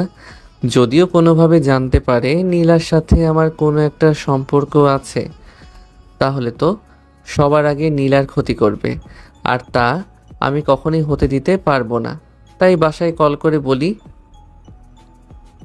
আজকে বাসায় ফিরবো না, আকাশের সাথে ওদের বাসায় থাকবো। বুঝলাম না, কল করে বলেছে আজকে বাসায় আসবে না, হয়েছে কি কিছুই বললো না। কি হয়েছে আমেনা? আদরের ছেলে বাসায় আসবে না তাই বলল। কেন, কি হয়েছে? কোনো কিছু হলো নাকি? আমাকে তো তেমন কিছু বলেনি। ও আচ্ছা, আমি একটা কল করি, তখনই একটা কল আসে। কলটা ধরে যা শুনি আমার মুখ রেগে আগুন হয়ে যায়। কি হয়েছে? হঠাৎ করে এমন রেগে আছো কেন? নীল কে মারার চেষ্টা করছে কিছু ছেলে। বলো, ও এখন কি করে? কিছু হয়নি তো আমার ছেলের? ও তো মাত্র ফোন করেছে। না, ওর কিছু হয়নি, আমি সব জানতে পেরেছি, তুমি চিন্তা করো না। আর এখন বাসায় না এসে আকাশের বাসায় থাকুক, আমি ওদের ব্যবস্থা ঠিকই করব। আকাশের কাছ থেকে ওর বাইকের চাবিটা নিয়ে আমি নীলার বাসায় যাওয়ার উদ্দেশ্যে রওনা দিলাম। কিছুক্ষণের মধ্যে নীলার বাসার সামনে এসে পৌঁছালাম। দেখলাম মেইন গেটটা বন্ধ আছে, তাই ভাবলাম কি করে ওর রুমে যাওয়া যায়। সামনে খেয়াল করলাম একটা ছোট্ট গাছ বেয়ে নীলার রুমের সামনে দিয়ে গিয়েছে। কি আর করার, বউয়ের সাথে যদি একটু রোম্যান্স করতেই হয় তাহলে তো একটু কষ্ট করতে হবে, এটাই স্বাভাবিক। তাই গাছটা বেয়ে নীলার রুমের বেলকনির উপরে উঠে পড়লাম। ভিতর দিয়ে রুমটা লক করা। ওই বাড়িওয়ালার কাছ থেকে একটা ডুপ্লিকেট চাবি নিয়েছিলাম। ওই চাবিটা বের করে রুমের দরজাটা খুলে ভিতরে ঢুকি। ভিতরে ঢুকতেই কিসে যেন একটু ঘ্রাণ নাকে বাঁধতে লাগলো। খেয়াল করলাম নীলা রান্নাঘরে রান্না করছে। বাহ, আমার বউ পাখির হাতে তো জাদু আছে, খুব সুন্দর করে রান্না করতে পারে। ইস, ক্ষুধা লেগে গেছে, একটু শুয়ে বিশ্রাম করে নেই। বিছানার দিকে তাকিয়ে হা করে রইলাম, কারণ নীলা ওর বিছানা অনেক সুন্দর করে সাজিয়ে রেখেছে। আসলে ওর সাথে আমার এমন ব্যবহার করাটা উচিত হয়নি। ও তো আমার স্বামী হয়, সেজন্য হয়তো ওই কথাগুলো ও মানতে পারেনি। তাই তো এইসব ভাবছি আমি রুমে এসে অবাক হয়ে তাকিয়ে আছি, কারণ আমার সামনে নীল শুয়ে আছে। দূর, সবসময় এমন স্বপ্ন দেখি। আচ্ছা, তুমি কি সত্যি এখানে আছো নাকি আবারও স্বপ্ন দেখছি? কেন, রোজ রাতে কি তুমি আমাকে স্বপ্নে দেখো নাকি? মানে তুমি এখানে কি করে? আমি এখানে কেন আর কি জন্য এত কিছু বলতে পারবো না। খুব ক্ষুধা লেগেছে, কি রান্না করেছো খেতে দাও। এই, আপনি এখান থেকে যান। আর কিভাবে আসলেন? ভালোবাসার মানুষটাকে দেখার জন্য এসেছি। এখানে যত ঝড় তুফানি আসুক না কেন, তাতে আমার কোনো কিচ্ছু যায় আসে না। আপনি যান বলছি এখান থেকে। কেন, না গেলে কি করবে? এটা বলে নীলার সামনে আসতে লাগলাম। তখন নীলা পিছাতে লাগলো। একসময় দেয়ালের সাথে ওর পিঠ ঠেকে যায়। তখন ও বলতে লাগলো, আপনি আমার সামনে আসছেন কেন এভাবে? কেন, আমি আমার বউয়ের কাছে আসছি। দেখুন, আমার খুব ভয় করছে। আমি নীলার কোমরটা হাত দিয়ে ধরে হ্যাঁচকে একটা টান দেই। নীলা আমার সামনে চলে আসে। ওর মায়াবী চোখ দুটো যেন আমাকে কিছু বলতে চাই। খেয়াল করলাম নীলার পেটের নাভিতে সুন্দর একটা তিল আছে। ফর্সা গায়ে তিলটা বেশ মানিয়েছে। লক্ষ্য করলাম নীলার ঠোঁট জোড়া কাঁপছে। নীলার 2 হাত শক্ত করে দেয়ালের সাথে জড়িয়ে ধরেছি, তার জন্য ও নড়তেও পারছে না। এই, আপনি আমার মুখের সামনে আসবেন না। আমার কেমন কেমন লাগছে।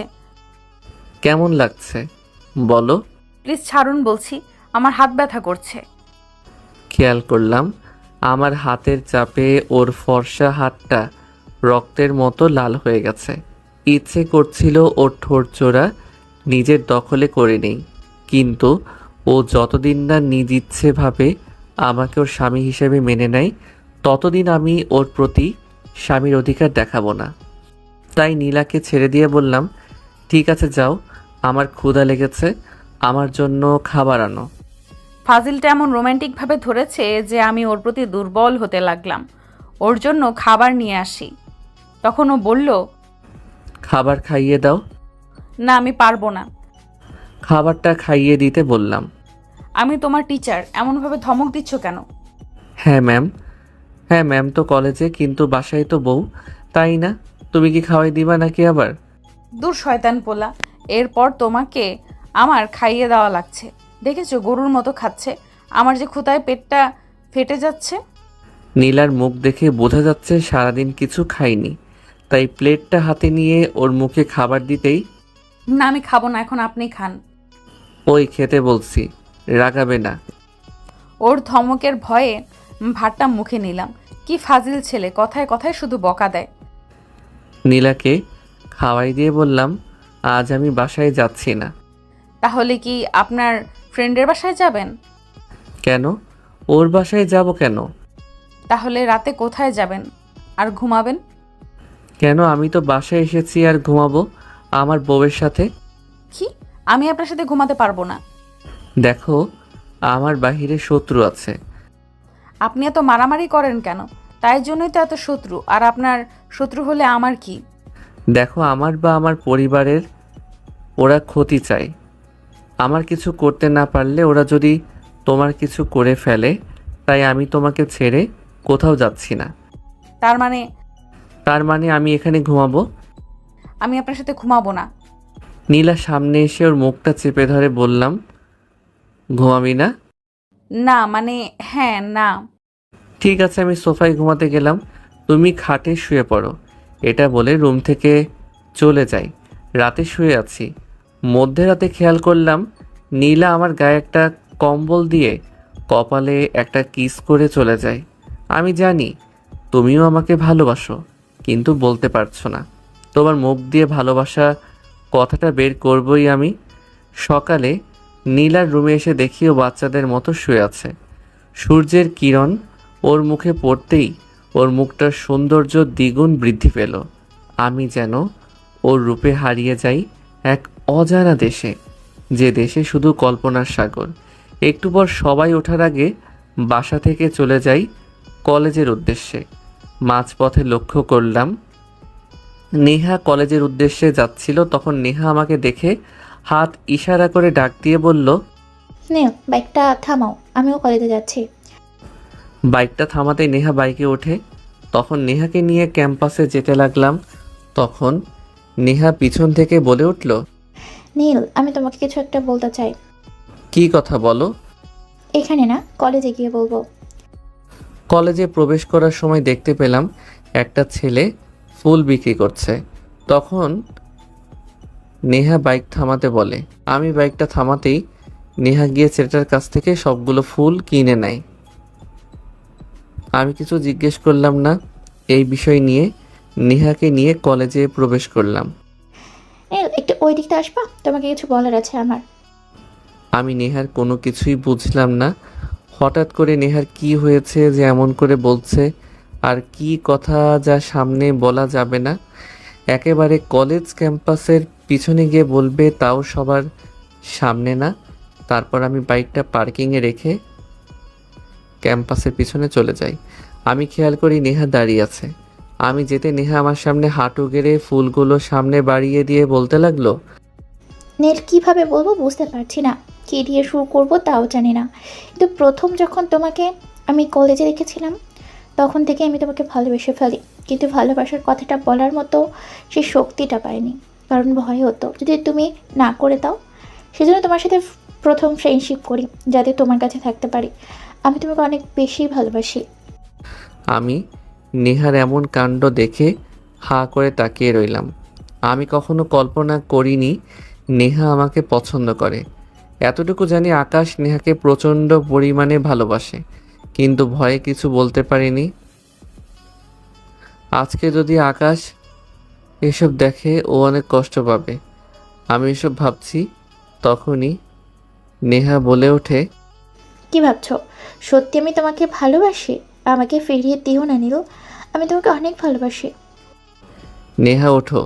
আসলে নেহা সত্যি বলতে আমি কখনো তোমাকে এসব চোখে দেখিনি।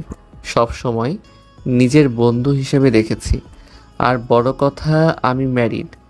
আমার মুখে এই কথাটা শুনে নেহার চোখ জ্বলজ্বল করতে লাগলো। মনে হচ্ছে এখনই ওর চোখ দিয়ে পানি পড়বে। কি বলো তুমি এসব? কিন্তু আমি তো এসব কিছুই জানি না। তখন নেহাকে সব কিছু বলি, কিভাবে নীলার সাথে আমার কি হয়েছে। এরপরে নেহাকে বলি আকাশ ওকে অনেক ভালোবাসে। তখন নেহা চোখ মুছতে মুছতে ওখান থেকে চলে যায়। তখন পিছন থেকে আকাশ ডাক দেয়, কি রে নেহা, এভাবে কান্না করতে করতে চলে গেল কেন? তখন আকাশকে নেহার সাথে হয়ে যাওয়ার সব কথা খুলে বলি। তুই তো জানিস আমি কতটা ভালোবাসি নেহাকে। আমি নেহাকে বলেছি তোর কথা। এখন বলে কি হবে? ও তো তোকে ভালোবাসে, আমাকে না। তুই গিয়ে ওকে তোর কথাটা বল। এই সময় ওর একজন পাশে মানুষের প্রয়োজন। তুই ওর পাশে থাকলে ও তোকে মেনে নিবে। যাবো যদি? তোর শালা যা। আচ্ছা যাচ্ছি। এরপর আকাশকে জোর করে নেহার কাছে পাঠিয়ে দিয়ে শালাকে পাঠিয়েছে। আধা ঘন্টা হয়েছে, এখনো আসছে না। একটু পর খেয়াল করলাম শালা প্রায় আধা ঘন্টা পরে আমাদের কাছে এসেছে। মুখে দেখলাম হাসি লেগে আছে। তখন অনিক বলল, কি রে মামা, তোর তো মনে দেখি লাড্ডু ফুটতেছে, কাহিনী কি? না, বলবো না। কেন, কি হয়েছে? এমন ঢং না করে বল। না দোস্ত, আমার লজ্জা করে। ওকে মেয়েদের কাপড়ের ভেতর রেখে আয় তো। আরে এমন করে কেন বলছিস? আসলে মামা নেহা রাজি হয়েছে। শালা আকাশকে ধরে বললাম, চল। কোথায় যাব? শোনা গো আমার, কিছু বুঝে না ট্রিট দিবি, চল। এখনই দেওয়া লাগবে? তোর সাথে কি আমরা মজা করছি ভাবছিস? না দিলে দুইজন দুই হাত পা ধরে তুলে নিয়ে যাব। জানা হয়ে গেছে, তোর আমার পকেটটা খালি করার ধান্দায় আছিস। কলেজে আর ক্লাস করিনি। আকাশ অনেক সহ রেস্টুরেন্টে চলে যাই ওদের সাথে। আরও কিছু সময় কাটিয়ে বিকেলবেলা বাসায় চলে যাই। বাসায় ঢুকে দেখি তো আমি হাঁ করে তাকিয়ে আছি, কারণ পুরো বাড়ি জুড়ে অন্ধকার। বাসায় প্রবেশ করতে লাইট জ্বলে ওঠে। তখন উপরের রুমে যেতে লাগলে পিছন থেকে, দাঁড়াও বাবা, কোথায় যাচ্ছ? তোমার সাথে আমার বোঝাপড়া বাকি আছে। খেয়াল করলাম আম্মুর হাতে একটা লাঠি, পাশে মিনা দাঁড়িয়ে। তখন ভয়ে ভয়ে বলতে লাগলাম, কিসের বোঝাপড়া আম্মু? আমার বৌমা কোথায় সেটা বল। বললাম তো। আর কয়দিন পর কিছু বলতে না দিয়ে পিচ্ছি বলল, দেখেছো আম্মু, বললাম না ভাইয়া মিথ্যে বলবে। এসব কি শুনছি নীল তোর নামে? আমার আর কিছু বোঝার বাকি নেই শয়তান। পেতনিটা সব কিছু আম্মুকে বলে দিয়েছে। তখন আব্বু আবার বলল, কিরে কথা বলছিস না কেন? তুই নাকি বৌমাকে বাসায় আনতে চাসনি? কে এসব বলল? তো ঢং করিস না, মিনা সব বলেছে। তোর সাথে নীলার কি সম্পর্ক বল, আর আমার বৌমা কে? তুই কেন ঘরে আনলি না? আমার তো নীলাকে খুব পছন্দ হয়েছে। আমি না ঠিকই বলছো, মেয়েটা অনেক ভালো।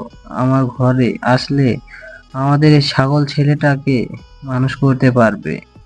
না আপু, তোমার ছেলে ছাগল না গরু বলা দরকার। রুমের যে হাল করে রাখে। ওই পেতনি, তোকে কিন্তু আমাকে একটা ভেঙচি দিয়ে আম্মুর পিছনে লুকিয়ে যায়। তখন হঠাৎ করে আমার ফোনে একটা কল আসে। হ্যালো, কে? হা হা হা, তোর জম বলছি, আমি ডেভিল। কি ভেবেছিস তোকে আমি এত সহজে ছেড়ে দিব না? এত সহজে না।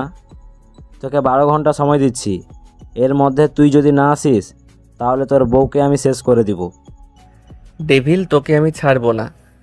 আমার নীলার যদি কিছু হয় তোকে আমি কেটে কুকুরকে খাওয়াবো। কি হয়েছে? আব্বু, নীলাকে ডেভিল তুলে নিয়ে গেছে। ও কোথায় আছে বলছে না। আমি কিছু জানি না, তুই যেভাবে হোক আমার বৌমাকে বাঁচিয়ে আন। আমি পুলিশকে কল করে সব কিছু বলছি। দাঁড়াও, আমি আকাশ আর অনিককে কল করি, তুমি পুলিশ নিয়ে রেডি থাকো। তখন আমি আকাশ আর অনিককে কল করে সব কিছু বলি। ওরা কিছু সময়ের মধ্যে চলে আসে। এখন কি করবি? তুই তো ঠিকানাও জানিস না। আমি নীলার ফোনে একটা ট্র্যাকিং অ্যাপ নামিয়ে রেখেছি, তাই ওর লোকেশন আমরা খুঁজে পাবো। আমি লোকেশন দেখি আমাদের কলেজের পিছনের পুরনো বাড়িতে। এটা তো আমাদের কলেজের পিছনে। আমি বাইক বের করছি, তোরা তাড়াতাড়ি বের হ। আমি আকাশ সহ বাইকে করে লোকেশনের দিকে যেতে লাগলাম। হা হা হা, সুন্দরী, তোমার রূপে আমি মুগ্ধ। এই রূপটা আমার যে চাই। তুই যদি নীলের বউ না হতিস, এই রূপে আমি তারপরও পাগল হয়ে যেতাম। আমাকে ছেড়ে দে, তোকে কিন্তু আমার স্বামী ছাড়বে না। হা হা হা, তোর স্বামী কখনোই খুঁজে পাবে না তোকে। হে আল্লাহ, আমি কি এই জানোয়ারের কাছে আমার সতীত্ব হারাবো? তুমি আমাকে বাঁচাও মালিক, তুমি আমার স্বামীকে আমার হেফাজত করতে পাঠাও। হা হা, আজ আমি মাস্তি করব তোকে নিয়ে। এই তোর ফিগার দেখে আমি পাগল হয়ে গেছি রে। এই তোরা সবাই বাইরে যা। আমি খেয়াল করলাম ছেলেটার শার্ট খুলে আমার সামনে আসতে লাগলো। আকাশ, তোরা ওই পাশ দিয়ে ওদেরকে ধর, আমি ভিতরে যাচ্ছি। আকাশ আর অনিক ওই ছেলেগুলোকে মারতে লাগলো। আমি ভিতরে ঢুকতেই দেখি ডেভিল নীলার সাথে হাতাহাতি করতে লাগলো। এক পর্যায়ে নীলা ঠাস করে ডেভিলকে একটা থাপ্পড় দেয়। তখন ডেভিল নীলাকে যখনই মারতে যাবে আমি পিছনে থেকে ডেভিলকে একটা লাথি দেই। ডেভিল গিয়ে ছিটকে পড়ে নিচে। আমাকে সামনে দেখতে পেয়ে নীলা যেন প্রাণ ফিরে পায়। দৌড়ে এসে আমাকে জড়িয়ে ধরে কান্না করতে করতে জ্ঞান হারিয়ে ফেলে। এর মধ্যে আব্বু পুলিশ নিয়ে আসে, সবাইকে পুলিশ ধরে নিয়ে যায়। আমি নীলাকে কলে নিয়ে গাড়িতে করে বাসায় নিয়ে আসি। ডাক্তার এসে কিছু ওষুধ দিয়ে চলে যায়। আম্মু নীলার পাশে বসে আছে, কারণ এখনো নীলার হুঁশ আসেনি। তুই যা, আমি ওর পাশে আছি। তুই গিয়ে ফ্রেশ হয়ে নে, সন্ধ্যা হয়ে গেছে। আম্মু, কিছু হয়নি তোমার মা? আম্মুকে জড়িয়ে ধরে কান্না করতে লাগলাম। দূর পাগলি, কেউ এভাবে বাচ্চাদের মতো কান্না করে? তুই একবার বলতি আমার বৌমা তুই, তাহলে আমি কখনো তোকে ওই বাসায় থাকতে দিতাম না। নীলার চিৎকার শুনে আম্মুর রুমে দৌড়ে এসে দেখি নীলা আম্মুকে জড়িয়ে ধরে কান্না করছে। তখন আম্মু বলল, নীলাকে তোর রুমে নিয়ে যা, ওর এখন বিশ্রামের প্রয়োজন। আম্মু এটা বলে নিচে চলে যায়। আমি নীলার পাশে গিয়ে বললাম, এখন কেমন লাগছে? ভালো। আমি নীলাকে কোলে নিতেও বলে উঠল, এই কি করছো? আমাকে নামিয়ে দিন, আমি বাসায় যাব। এই মেয়ে, একদম চুপ, একটা কথা বলবা না। এখন থেকে তুমি এখানে থাকবে। আমি আকাশ আর অনিককে বলেছি, ওরা তোমার সব জিনিস নিয়ে আসবে। এই শয়তান পোলা আমার বুঝি লজ্জা করে না? এই পিচ্চি ছেলে শুধু আমাকে ভয় দেখায়। এই শোনেন না, হয়েছে কি বলো? আমার না এত বড় রুমে ঘুমাতে ভয় করছে। তো এখন কি করব? আমি বলছি আমার সাথে আপনিও ঘুমান, কিন্তু শর্ত আছে, মাঝখানে কোলবালিশ থাকবে। এটা তো মেঘনা চাইতে জল। আমার মনে তো শুধু লুঙ্গি ড্যান্স করছে। আমি খাটে এসে শুয়ে পড়ি। নীলা খাটের মাঝখানে একটা বালিশ দিয়ে শুয়ে পড়ে।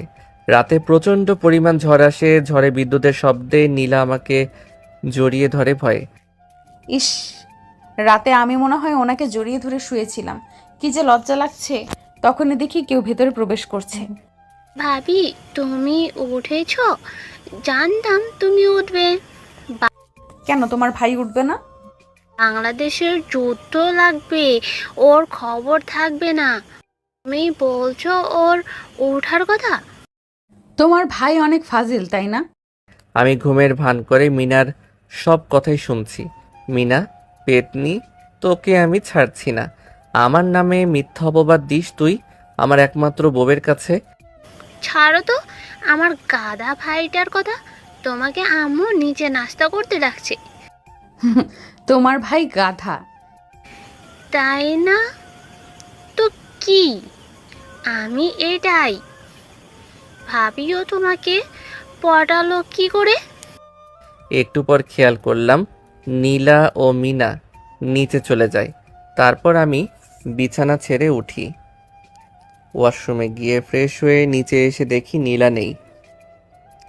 চারপাশে নীলাকে খুঁজে না পেয়ে আম্মুকে জিজ্ঞেস করতেই, ও নীলামা, ও তো মিনাকে স্কুলে দিয়ে যেতে গেল, আর এখানে নাকি ওর কিছুই নেই, তাই বাসা থেকে রেডি হয়ে বিকেলে চলে আসবে। তুই বিকালে ওকে নিয়ে আসিস। এটা বলে আম্মু চলে যায়। কিছু সময় পর আম্মু নাস্তা দেয়, নাস্তা করে রুমে আসি। রুমে এসে রেডি হয়ে নীলার বাসার উদ্দেশ্যে রওনা দিই। যাওয়ার সময় দেখি আকাশ ও অনিক আমার দিকে আসছে। কে রে মামা, কোথায় যাচ্ছিস তুই? এই তো নীলা নাকি ওর বাসায় গিয়েছে, তাই ওকে নিয়ে আসবো। আর তোদেরকে যে বলেছি ও সব কিছু নিয়ে আসার জন্য, কি করেছিস? আরে আমরা লোক পাঠিয়ে দিয়েছি, সব কিছু অলরেডি প্যাকিং করে মনে হয় তোর বাসায় পৌঁছে দিয়েছে। তা তো বুঝলাম, কিন্তু তোরা সকালবেলা হঠাৎ করে আমার বাসার দিকে? হ্যাঁ মামা, আসলে তোকে একটা খবর দিতে এসেছি। কি খবর বল? না, আমার খুব লজ্জা করছে। এই আকাশ, তুই বল না। আহা শোনা গো আমার, সেদিন তো খুব বড় করে আমার কথা বলেছিস। আসলে মামা হয়েছে কি, ওই শালার আগামীকালকে এঙ্গেজমেন্ট হবে, তাই পার্টি দিয়েছে। তাই সন্ধ্যায় তুই ভাবিকে নিয়ে পার্টিতে যাবি। কিছু সময় পর খেয়াল করলাম ওয়াশরুমের দরজা খোলার শব্দ। তখন নীলা তোয়ালে পেঁচানো অবস্থায় ওয়াশরুম থেকে বের হয়ে আসে। এই আপনি এখানে কেন? নীলাকে এমন অবস্থায় খুব হট দেখাচ্ছিল। আমি যেন ওর থেকে চোখ ফিরাতে পারছি না। দেখ শয়তানটা কিভাবে তাকিয়ে আছে। আমাকে দেখে লজ্জায় নীলা আবার ওয়াশরুমে চলে যায়। ভিতর থেকে কথাগুলো বলতে থাকে। নীলার জন্য কিনে রাখা ড্রেসটা ওর সামনে দিয়ে বলি, এটা পরে আসো। না, আমি পারবো না, আপনি এখান থেকে যান। তুমি এটা না পরলে আমি যাব না। না, আমি পরবো না, আপনি এখান থেকে যান। কি তুমি এটা পরবে না? না, পরবো না এটা। এটা বলে ওয়াশরুমে ঢুকে যায়। নীলা আমাকে ভিতরে ঢুকতেই দেখে পিছাতে যেতে লাগলো। আমি ওর হাত ধরে একটা হ্যাঁচকে টান দিই, সোজা গিয়ে আমার বুকে এসে পড়ে। তখন নীলার গোলাপি ঠোঁট জোড়া নিজের দখলে করে নেই। শয়তানটা আমাকে জোর করে কিস করে দেয়, প্রায় 5 মিনিট পর ছেড়ে দেয়। আমি হাঁপাতে থাকি, তখন আবার বলে, কি এখন পড়বা নাকি? না না, পড়ছি, যান আপনি বাইরে। আমি ড্রয়িং রুমে চলে যাই। নীলা রেডি হচ্ছে, ওকে নিয়ে আজকে হাঁটতে যাব। কিছু সময় পর নীলা রেডি হয়ে আমার কাছে আসে। ওকে দেখে তো আমি সেই পরিমাণ ক্রাশ খাই। একটা মানুষ এত সুন্দর কি করে হয়? আমি হাঁ করে ওর দিকে তাকিয়ে আছি। কি আজব রে, এইভাবে এলিয়েনের মতো তাকিয়ে থাকার কারণ কি? আগে কখনো দেখোনি নাকি? এই যে কি হলো, কোথায় হারালেন? নীলার কথাই হুঁশ ফিরে আসে। কই কিছু না তো, চলো। চলো মানে? আমরা আজকে একটু ঘুরতে যাব। আমি যাব না। যাবে না? না। নীলার কোমরটা ধরে টান দিতেই ওর ঠোঁটটা আমার ঠোঁটের সামনে চলে আসে। ওর পাতলা শাড়িতে নাভির তিলটা দেখা যাচ্ছে। আমি নীলার নাভিতে হাত দিতেই ও চোখ বন্ধ করে নেয়। আমার মুখের সামনে এনে বলতে থাকে, কি যাবে নাকি? আবার দেওয়া লাগবে?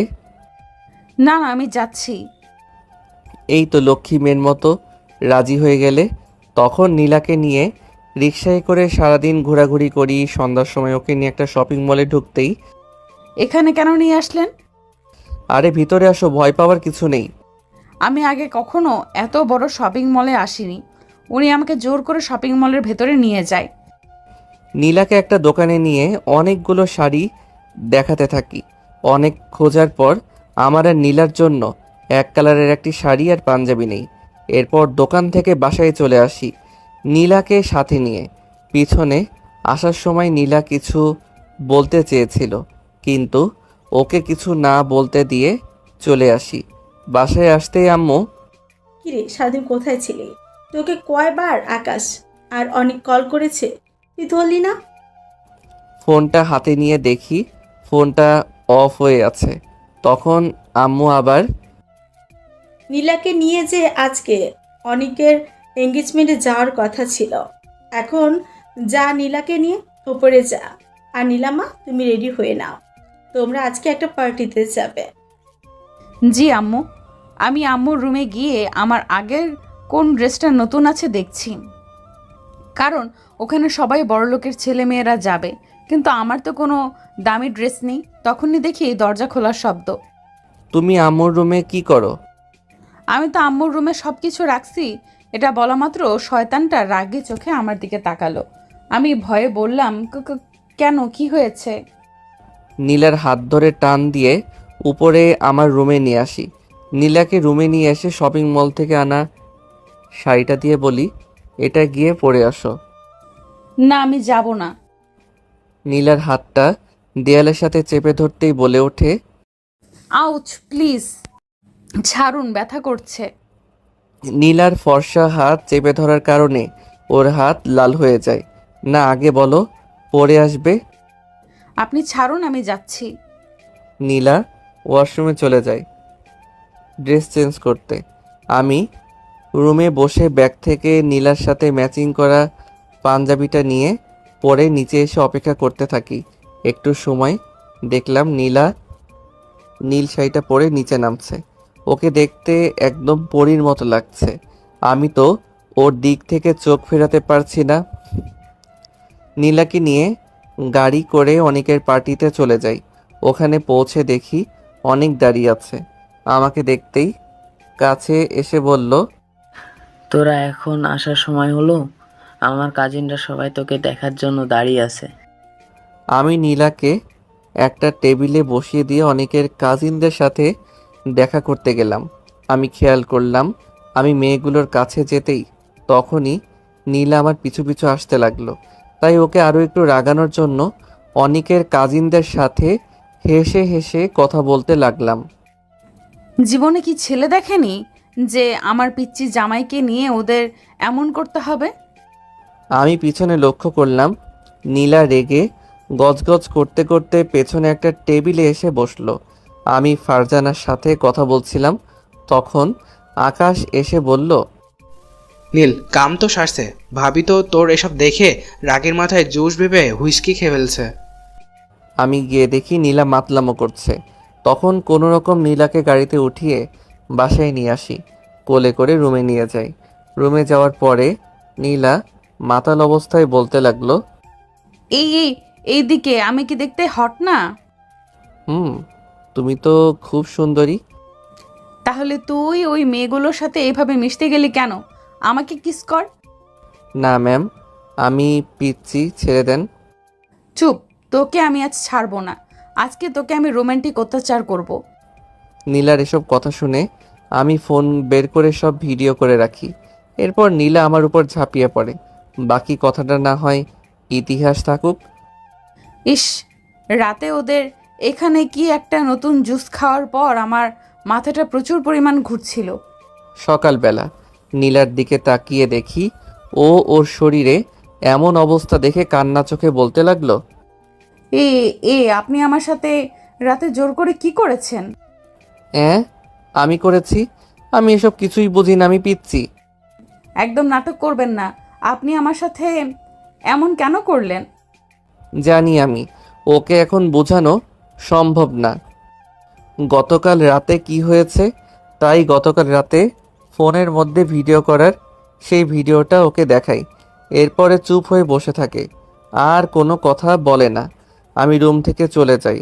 প্রায় 10 মিনিট পর রুমে এসে দেখি নীলা ওয়াশরুমে। তাই আর ওকে ডাকাডাকি না করে আমার ওয়ালেটটা খুঁজতে লাগলাম।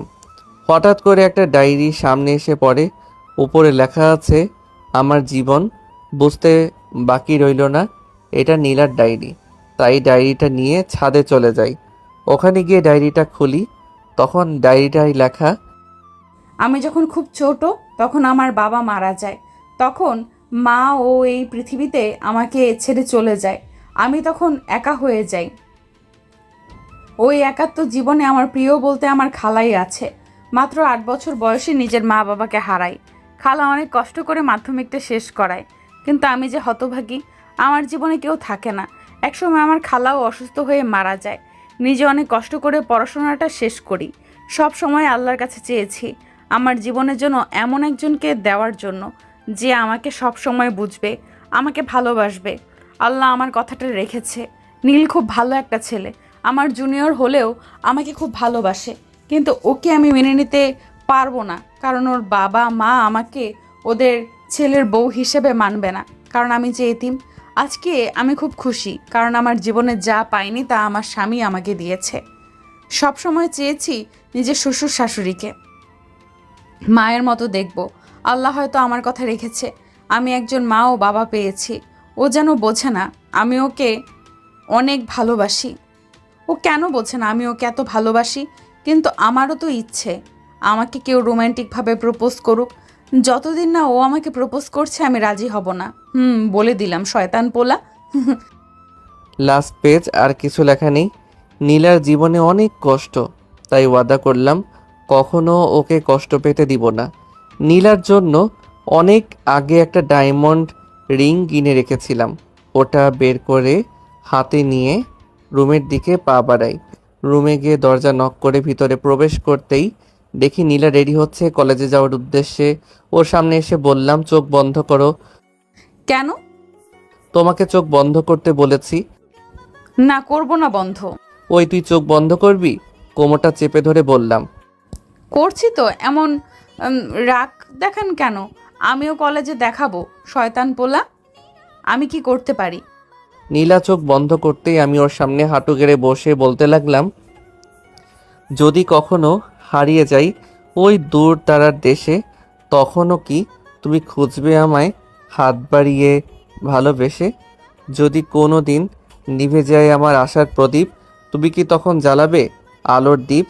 যদি আমি কখনো হারিয়ে যাই দূর দিগন্তে, তখনও কি আমি থাকবো তোমার মনের সীমান্তে?